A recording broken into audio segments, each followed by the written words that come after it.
Nama Doni Salmanan yang juga disebut-sebut sebagai Crazy Rich Bandung kini memang tengah ditahan oleh pihak kepolisian sebagai tersangka kasus dugaan penipuan, penyebaran berita bohong hingga tindak pencucian uang.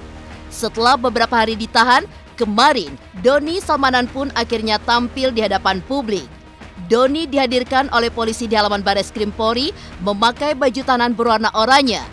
Yang menarik perhatian, Doni Salmanan terlihat santai saat memasuki tempat konferensi pers. Gaya minta maafnya dengan memasukkan tangan ke saku juga menjadi sorotan.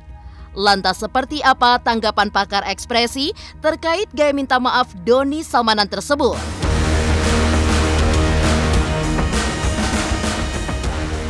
Nama Doni Salmanan memang mulai meraih perhatian publik pasca aksinya yang sering membagikan uang kepada banyak orang yang diunggah di channel YouTube pribadinya. Tidak hanya itu, gaya dari Crazy Rich asal Bandung ini juga kerap menjadi sorotan lantaran seringnya mengenakan pakaian dari beberapa brand kenamaan yang tentunya juga turut diamankan dalam penyitaan barang bukti kemarin. Ya, 22 jenis pakaian dengan berbagai merek ini diamankan lantaran dinilai sebagai jenis barang yang memiliki harga fantastis. Lantas seperti apa pengamat busana menilai gaya berpakaian Doni Salmanan? Dan benarkah pula pakaian-pakaian mahal tersebut sengaja digunakan Doni Salmanan untuk flexing agar para member-membernya percaya? Di sisi lain, nama Fuji adik ipar almarhumah Vanessa Angel yang juga kekasih Thorik Halilintar ikut terseret dalam pusara kasus permasalahan yang menimpa Indra Kents. Pasalnya, muncul berbagai video lama yang menampilkan Fuji tengah bersama Crazy Rich asal Medan tersebut, termasuk saat Fuji mendapatkan hadiah uang. Lantas apa kata Haji Faisal terkait nama anaknya yang kini terbawa-bawa?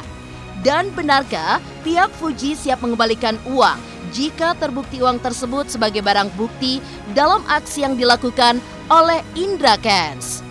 Pemirsa, bersama Intens Investigasi, kami hadirkan kabar terkini, terpercaya, dan teraktual.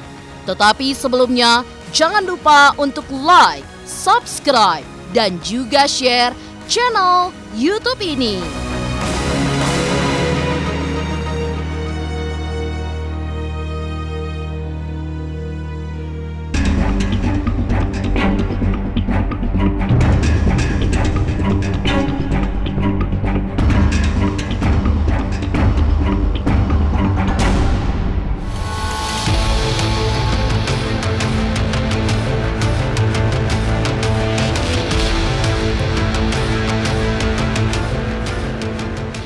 Kasus penipuan berkedok trading binary option yang menjerat Crazy Rich asal Bandung Doni Salmanan kini memang tengah menjadi pusat perhatian publik. Sejak ditahan penyidik Bareskrim Polri pada 8 Maret lalu, Doni Salmanan tersangka kasus penipuan berkedok trading di aplikasi Kutex itu kemarin akhirnya muncul untuk pertama kalinya. Mengenakan seragam tahanan warna oranye, Doni meminta maaf kepada seluruh korbannya. Selain itu, Doni Salmanan juga meminta agar hukuman terhadap dirinya diringankan.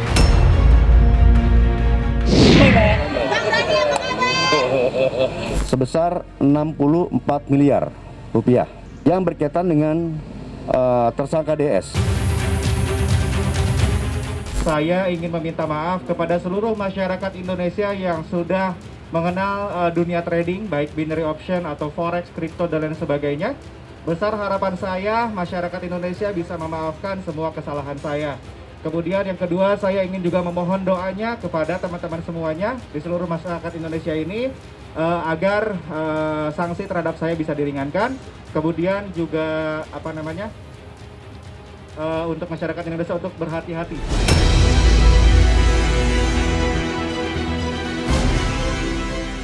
Dalam kemunculan Doni Salmanan kemarin, ada hal yang mengejutkan publik. Pasalnya, jika banyak para tersangka yang dihadirkan di depan awak media terlihat muram atau kerap kali menundukkan pandangannya ke bawah, berbanding terbalik dengan Doni Salmanan.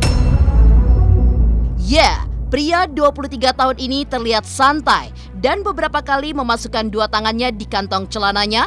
Dalam permintaan maafnya, Doni pun juga terlihat melakukan aksi serupa.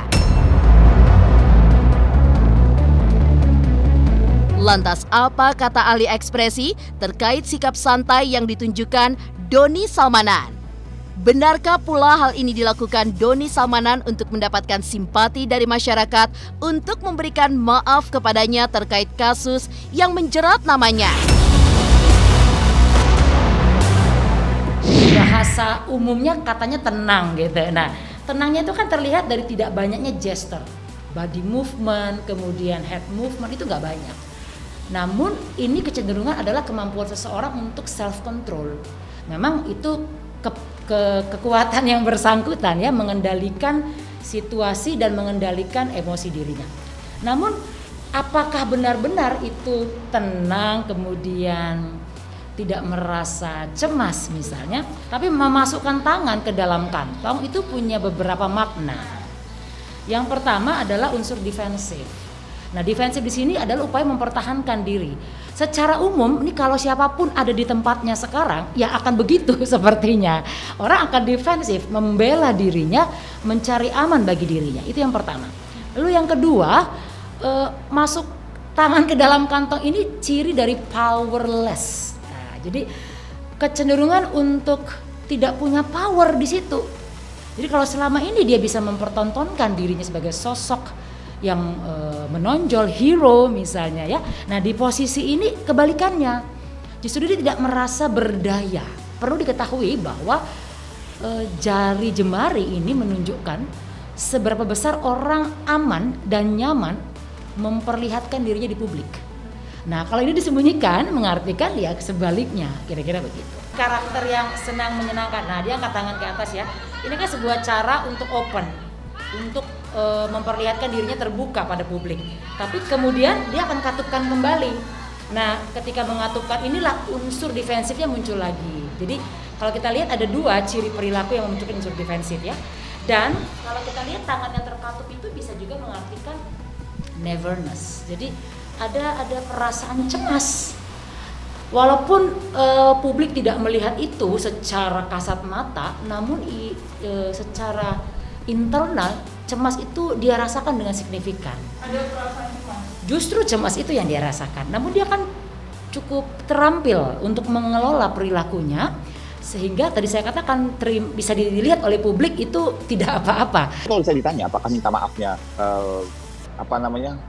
minta maafnya itu adalah minta maaf, buat saya itu minta maaf yang terburu-buru banget. Sangat terburu-buru, benar-benar bukan sesuatu yang dihayati.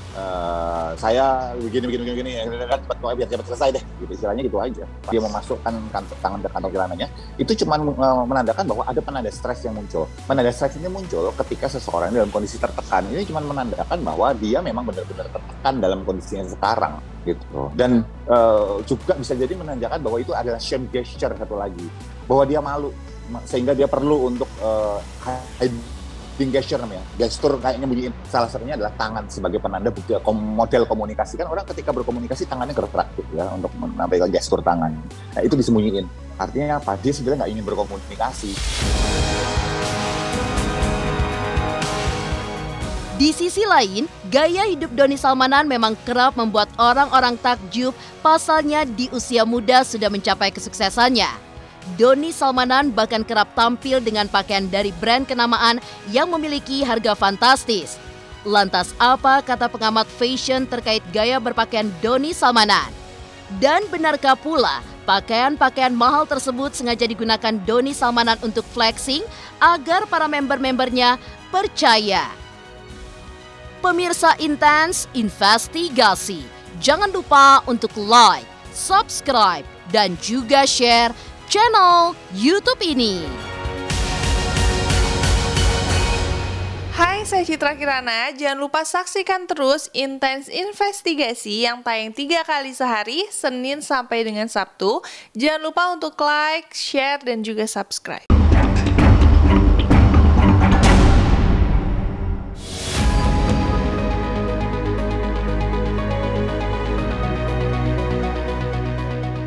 Nama Doni Salmanan memang mulai mencuat pasca aksinya yang sering membagikan uang kepada banyak orang yang diunggah di channel YouTube pribadinya.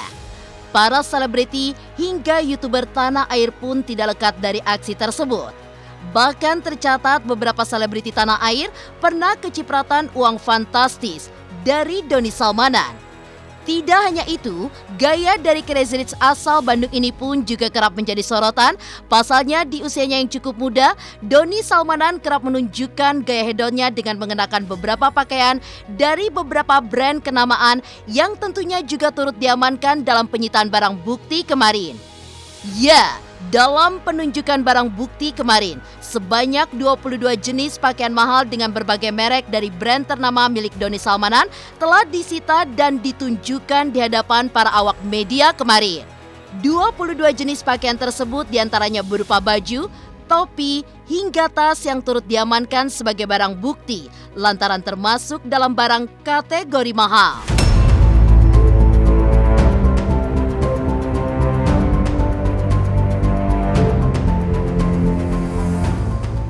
Tersangka DS melakukan perbuatan melawan hukum dengan cara membuat video dalam channel YouTube King Salaman yang berisikan berita bohong dan menyesatkan yang mengakibatkan kerugian konsumen dalam transaksi elektronik dengan cara seolah-olah tersangka DS mendapatkan uang miliaran rupiah dari hasil bermain trading valuta asing di website Quotek dan melakukan flexing dengan maksud dan tujuan untuk meyakinkan kepada masyarakat yang menonton YouTube, dalam hal ini para member, agar ikut bergabung dan bermain trading di website Quotek. Namun demikian, kenyataannya tersangka DS tidak melakukan trading di website Quotek tersebut, melainkan hanya menjadi afiliator untuk mendapatkan keuntungan dari para member atau afiliasi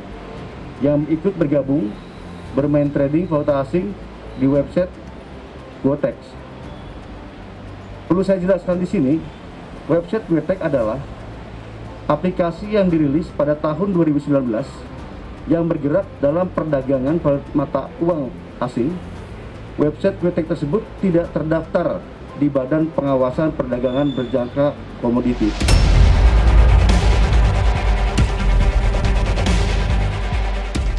Ya, pakaian-pakaian mahal tersebut agaknya memang sengaja digunakan Doni Salmanan untuk flexing. Apalagi sebelumnya, Doni Salmanan diduga bertindak sebagai orang yang mengajak para member untuk menggunakan aplikasi yang disinyalir dapat meraih penghasilan hingga miliar rupiah tersebut. Lantas seperti apa pengamat busana menilai gaya berpakaian Doni Salmanan? Dan benarkah pula Doni Salmanan sengaja memberikan kesan glamor kepada pakaian yang digunakannya untuk menunjukkan tingkat sosialnya sebagai orang kaya?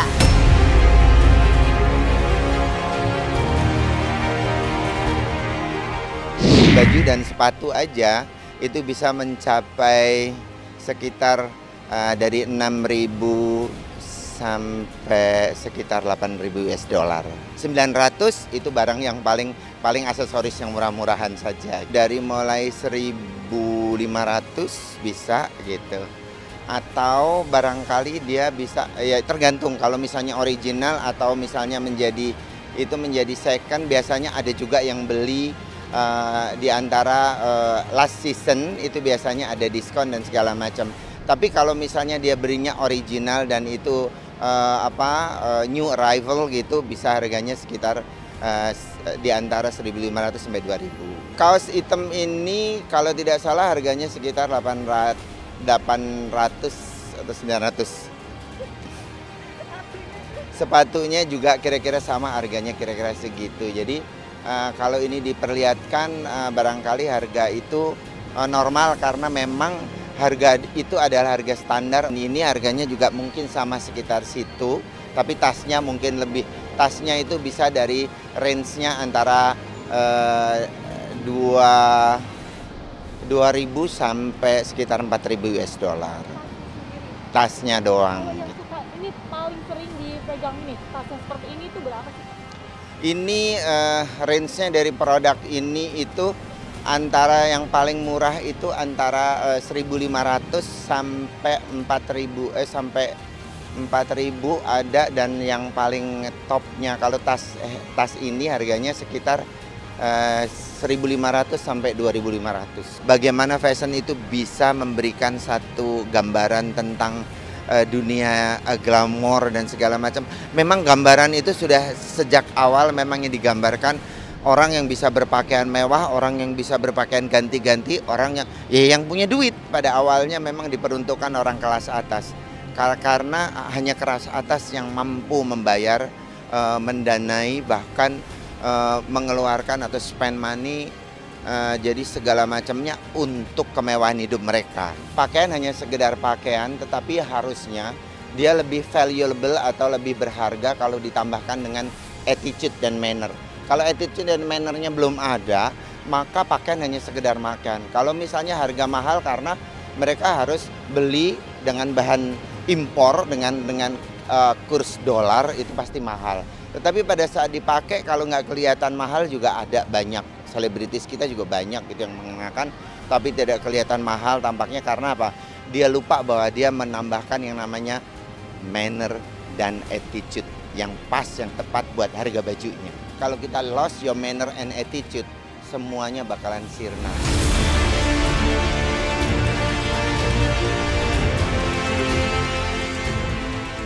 Nama Fuji mulai terseret dalam pusara kasus permasalahan yang menimpa Indra Kents. Pasalnya muncul video lama yang menampilkan Fuji tengah bersama Crazy Rich asal Medan tersebut. Lantas apa kata Haji Faisal terkait nama anaknya yang kini terbawa-bawa?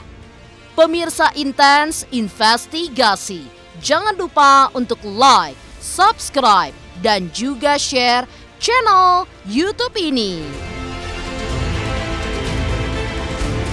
Halo, saya Jiko Jericho. Saksikan terus Intens Investigasi yang tayang 3 kali sehari, Senin sampai Sabtu. Jangan lupa like, share, dan subscribe.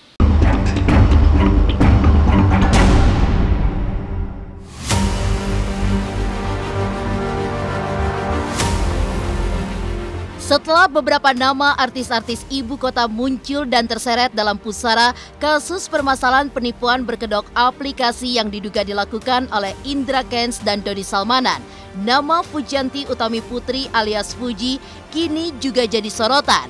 Pasalnya muncul beberapa video lama yang menampilkan momen kedekatan Fuji dengan orang yang berjuluk Crazy Rich asal Medan tersebut. Bahkan dalam sebuah video, kekasih Torik Halilintar yang saat itu tengah bersama kakak kandungnya Fadli terlihat diberikan uang masing-masing $1.000 Singapura atau senilai 10 juta rupiah oleh Indra Kents. Dalam video lain, adik ipar almarhumah Vanessa Angel itu juga terlihat tengah diajari sebuah aplikasi trading oleh pria yang kini tengah mendekam di balik jeruji besi tersebut. Lantas apa kata Haji Faisal terkait nama anaknya yang kini terbawa-bawa dalam kasus tindak pidana pencucian uang atau TPPU dan penipuan yang diduga dilakukan oleh Indra Kents?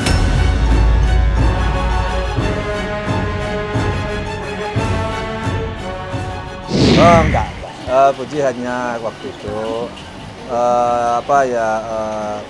mempelajari, mendalami, kan diajak untuk membuat konten di YouTube. Itu masih dalam tahap mempelajari, dan saya sendiri hadir waktu itu. Belumlah jauh, Sementara kita kan harus pengenalan juga dengan seseorang. Nggak tahu saya itu. Saya nggak tahu dia dikasih hadiah. Saya pikir hanya sekedar itu aja, sekedar pertemuan aja baru waktu itu. Saya sendiri nggak tahu.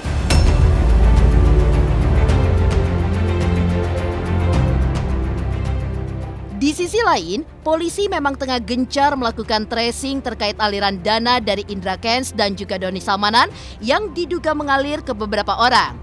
Untuk itu, pihak kepolisian pun juga meminta kepada pihak-pihak yang telah menerima uang tersebut untuk melapor. Lantas siapkah pihak Fuji jika memang pada akhirnya harus mengembalikan uang yang pernah diberikan oleh Indra Kents?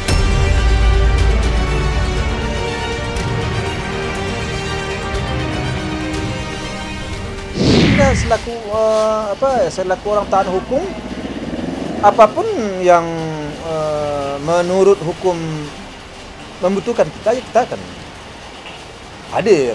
Tapi sejauh ini tidak ada masalah,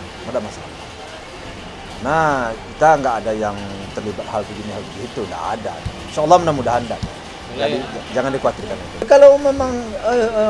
Kalau memang menurut aturan begitu, ya semuanya kita orang taat hukum lah. Ya saya nggak mau. Kalau memang memenuhi unsur hukum kan begitu, nggak ada masalah bagi kita. Semuanya itu kita ya kita orangnya taat hukum, nggak ada yang jadi persoalan. Dan sejauh ini menurut saya nggak ada yang masalah, nggak ada yang persoalan. Ada Fadli juga ada kan? Fadli itu kan di bawah apa ya?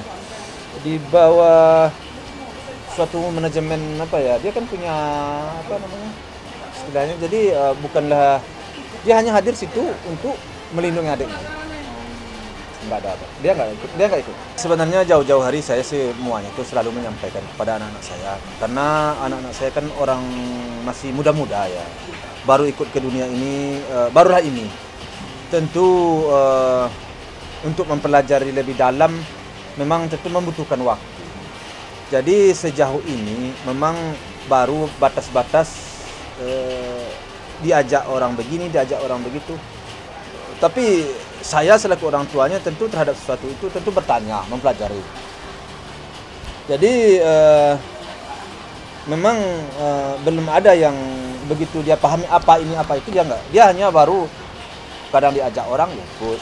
Saya sendiri juga nggak paham ya dengan dunia ya di apa ya yang dimasuki oleh anak saya ini. Sekarang saya juga nggak paham. Anak saya pun sendiri kadang-kadang merasa apa ya, merasa tentu ya gimana ya, saya belum begitu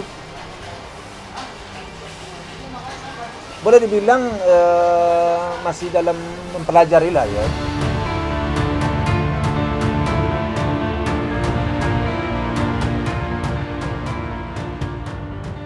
Demikian pemirsa, kabar terkini, terpercaya, dan teraktual yang kami hadirkan hari ini. Saksikan terus Intens Investigasi setiap hari Senin sampai dengan Sabtu, tayang 3 kali sehari, yaitu pada pukul 11 siang, 3 sore, dan 7 malam, hanya di YouTube channel. Dan pastikan jangan lupa untuk like, subscribe, dan juga share channel YouTube ini.